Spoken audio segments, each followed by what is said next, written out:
finance, risk, and compliance expert, and has experience across 18 years in leading companies in South Africa. Kavini, let me start by greeting you and welcoming you to Vuma FM before we get into the topic. How are you? Thank you so much for having me, especially on Workers' Day. Yeah, it's a perfect day for It's, this it's conversation. lovely to see you, It is and nice. yeah, really, really excited to lend my voice to the advocacy journey that I've been on. Yeah, so tell us a little bit about that and how it links to Workers' Day. Yes. So for the longest time, I have created Boss Babes of South Africa. It's a leading digital empowerment platform, and it very much started with focusing on female empowerment. And through the years, it's evolved based on, challenges that I come across through my mentorship journey, my own lived challenges, and other aspects that I feel, a dynamic brand needs to constantly be changing in line with what your audience requires.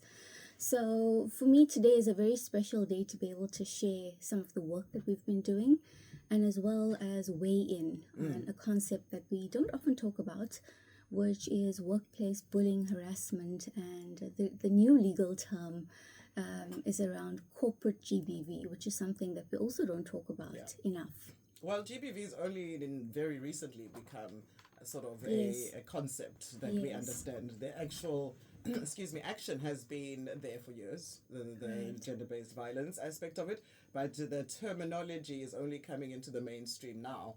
And so when you take it to the corporate space, that's an even further conversation from most Yes. people's minds. Can you describe to us what that looks like, what corporate bullying looks like, and what corporate GBV looks like to Yeah. the average worker? Yeah, I'm going to start with corporate GBV rather, because that's something that I've personally experienced, unfortunately, where a person in power, that is a male, starts to misuse their power, abuse their power.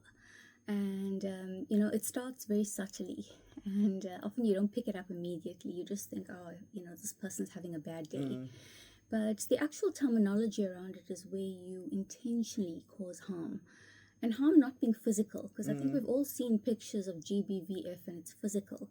This is something a lot more covert, a lot more silent, Subtle. a silent pandemic Yeah. that many women, unfortunately, still have to, find themselves in these environments where there's a complete misuse of power and your governance, risk, and compliance structures don't support your employees in this situation. If you have those structures in the first place, because a lot of Correct. places don't even have those structures in place Correct. to protect the workers in general, but also specifically the female worker, because you do find yourself in corporate spaces where the unethical behavior of leadership Yes. is then brushed under the carpet because Yes. there's nobody to report to and there's nobody that has your back. Correct. So this is what we are highlighting today. There obviously are then consequences Yes. if, like you said, it's your lived experience. So if you are experiencing something like that, and like you say, it starts off slowly. It's not just bam in your face. Yes. And so by the time you start to catch on and you think, who am I going to report to? You then put yourself at risk of that person coming after you That's it. in your workplace. That's it. Tell us about that. Very much when you start to raise an issue, be it ethical or anything else that you feel, is not aligned with the company's own policies, you often start to face types of retaliation. And, it's a shift in mood, it's a shift in emails. Suddenly you sideline from meetings, suddenly you're no longer included into key things that you were included in before. And, often it stems from speaking up, standing up for your truth, owning your power, which we always tell women to do.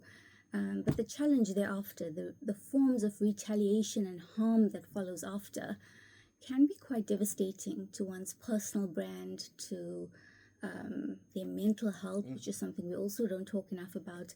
So it is quite a damaging concept, if I can talk from my own lived experiences. And, after a long period of time, this particular perpetrator, as I would call it, finds ways to push you out of a company, finds ways to weaponize disciplinary hearings, which, by the way, should only be used to course correct. But you see, when this individual is trying to push you out through various means and ways, that does not work, and then suddenly you're hit with a disciplinary inquiry with all old frivolous things. And then it becomes a very real reality, I think, for you. But my advice is always to seek the guidance of a labor law expert. There's a lot in Durban, there's a lot in Johannesburg, and that should be your first point of call and not HR.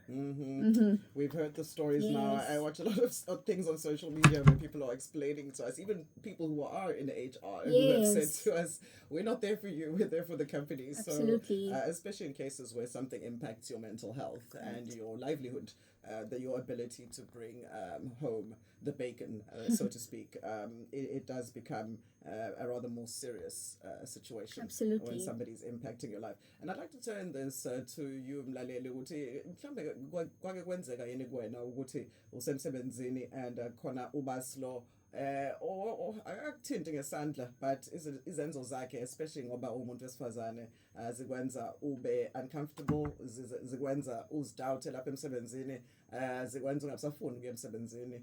And as you continue working there, uzithola-ke usuyi-target ye-company yonke kodwa kakhulu kubaphathi baleyo company. So ilokho esikhulumayo namhlanje. And also, to not leave the gents out in the rain, because, you also as an employee, as umuntu wesilisa, you also get to witness this kind of behavior. And what does it mean that you can do? What can you do? Because you also are afraid to lose your job as a bystander, and somebody who's not affected directly, but who thinks that this is wrong.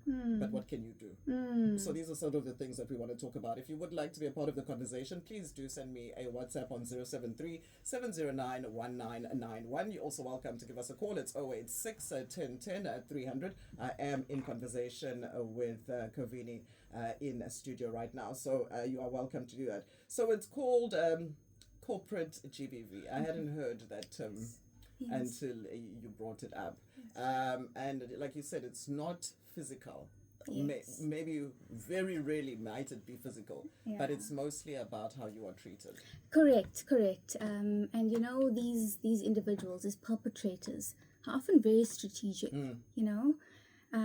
It's almost like playing a game of chess. So slowly every day you'll get an email, moving a bead. You'll wonder, how does this all make sense? Why is it so random suddenly? And why is this person that usually never sends emails suddenly starting to document everything? And that should be your first red flag.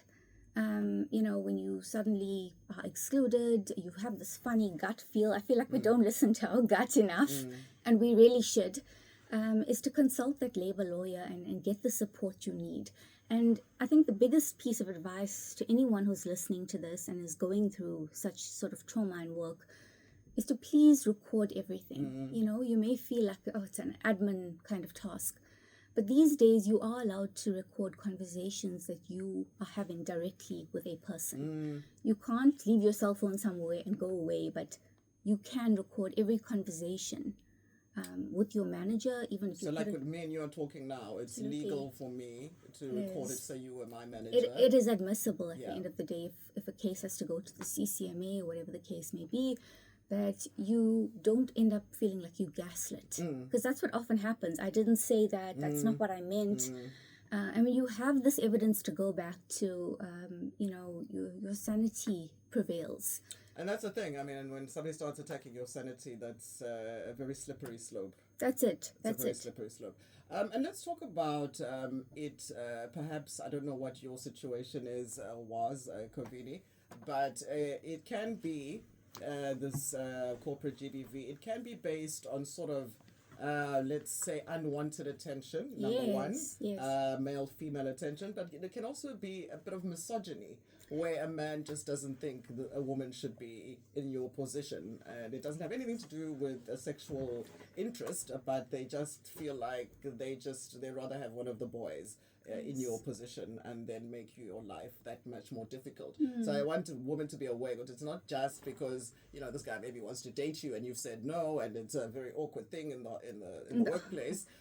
But it can also just be that he just doesn't think women should be in that position, and maybe he found you in that position. So and I love makes that. It difficult. I really love that question because we don't talk about the misogyny enough. Yeah, but it's the truth. It's a very truthful thing, and I think for me, I've experienced parts of it where you bring in a woman in leadership like myself with the skills, the qualification, And for some reason, this guy is not used to having progressive women around them. So when Or taking orders. or from taking women. orders, or having someone who's more qualified that's now reporting into you. And that 1950s mindset, I don't know what else to call it, but where you want to start to own women. You think they are things. You think they are sex slaves. You think that they've come there for a purpose other than their qualifications. Other than that being really insulting to my own professional accreditations, you slowly start to realize and you start to wonder, why does this person actually bring me here? What was the intention of bringing me in here? Because it doesn't feel now like it's because of what I've got on my CV. And I must say that's been a very distraughtful feeling, where you're seen as just a piece of meat, really. I'm a woman empowerment advocate, and in 2026, we shouldn't still be seeing that in workplaces. I want us to come back and talk about possible solutions. You've talked about